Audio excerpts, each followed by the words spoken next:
So as you might remember from my last photo walk, I did a pretty big mistake. My plan was to put a Raynox DCR-250 magnification filter on the M250 90mm to reach a very high magnification, but I forgot to put the focusing switch in macro mode, so the lens actually never went beyond 1x magnification. In this video I am putting the switch in the right place, so let's see what happens.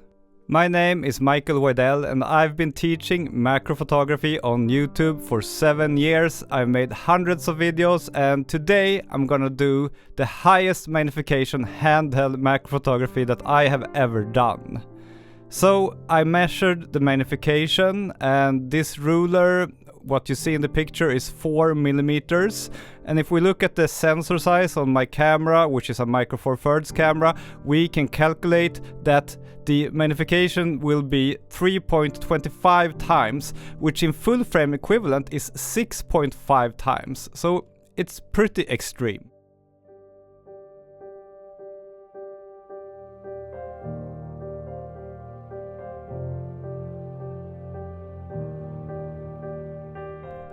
So it was a bit of a struggle today to find insects outside. It's still pretty cold, but I found some forest ants and I almost had a heart attack when I looked straight into the eyes of this ant. The magnification is pretty insane.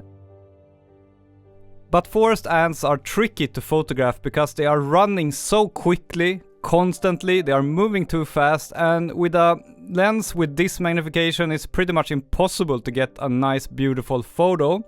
So I continued to walk to try to find some slower insects. I took a test shot of the back of my hand and the sharpness is really good despite me attaching a Raynox 250 in front of the lens, and despite the magnification being extremely high, you can see in the eyes of this ant that the sharpness is flawless. And I found this to be the case pretty much every time I attach the Raynox 250 in front of a macro lens, that it never degrades the sharpness or the image quality. You still get really good image quality. So the Raynox 250 is such an amazing tool for all kinds of macro photography when you need a little bit extra magnification.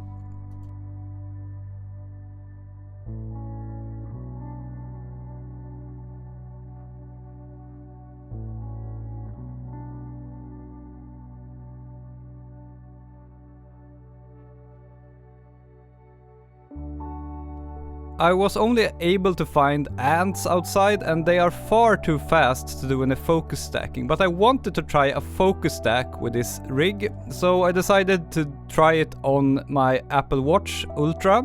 And I did a focus stack of the wheel on the side of the watch, and this wheel is around 2 to 3 millimeters wide, and I think the results are really good, very good sharpness.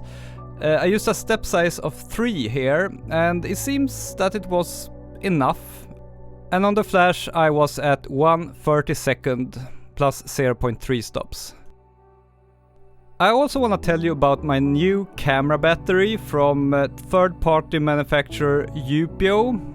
I'm really excited about this battery because not only is it slightly higher capacity than the original battery, it also has a USB-C charging port, so you can actually charge the battery with just a USB-C cable, and that is so convenient and nice, and I really love that. So next time you're out to buy a battery for your camera, I would check if Widell is available in your country, because I think they make great products at a good price.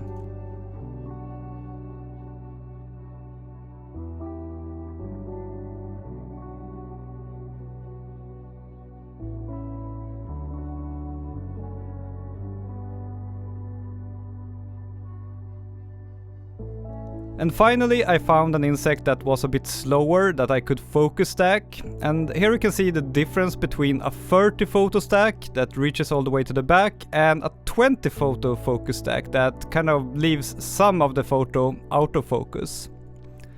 I tried my best to find a good angle to get a beautiful shot, because I don't think the last two I showed you are very beautiful. I had to turn away from the sun to get some shade, but still I wasn't really able to get a shot that I find really nice. I often find that when I do deep stacks like this, they turn out looking kind of industrial, kind of an HDR look that I don't really fancy.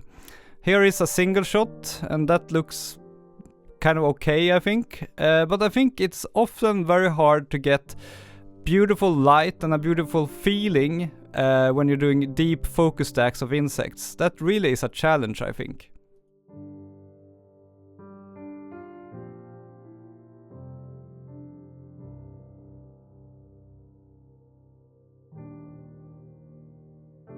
Overall, I found it very challenging to use this combination that gives such a high magnification.